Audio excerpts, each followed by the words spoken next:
At that time kasi, si Senator Lacson, si General Lacson most of the time was so strict. Yun yung taong hindi mo basta masabihan ng ganito, i-release mo ito. Kaya ang ginagawa ng Malacanang, kasi Malacanang ang talagang where else would the order will come? PAOK is direct from Malacanang. Kaya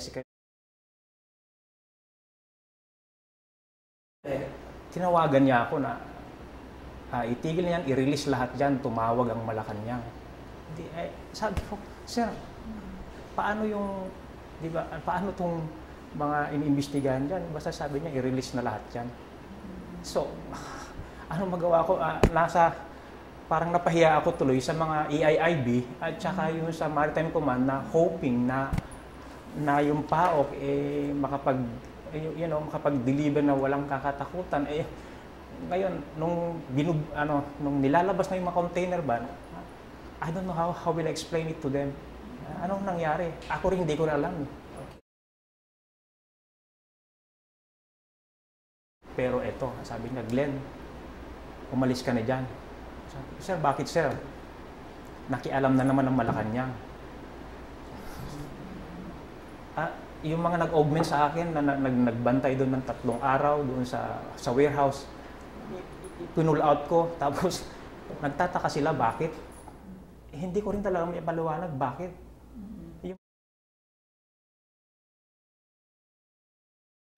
Tumawag ako ulit kay Colonel Aquino, sabi ko, sir, wala akong makuha. Paano yung BW records? Sabi niya, nakuha mo ba yung BW records na allegedly ibibigay niya at that day kay FBR at saka kay Almonte kasi magkakaroon ata sila ng meeting. And that is the BW records na i-turn over din ng opposition sa mga prosecution ata sa impeachment.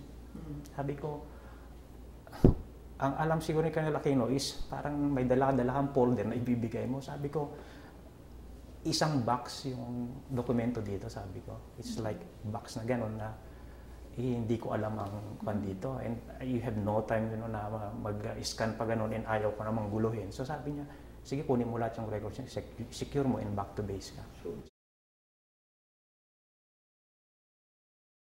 Nagtitimpi lang ako, sabi ko, kasi I want na yung Will of Justice, yun na lang ang magkwan. Hindi nga ako nagpapa-interview dahil ayaw ko rin. Pero siguro is high time na sabihin ko na kasi sinasabi pa niya na nag-usap pa kami yan, kumpare ko yan, nag-usap kami, inibitahan ko sa Malacanang. Yun nga yung sabi ni Colonel Aquino hindi sila di ba, sabi ni Colonel Aquino, hindi sila nagkaintindihan, matigas ang ulo, kaya ginona naman yung operation na hindi na. Hayaan mo na yung convert, ito sabihin ko, morally convinced ako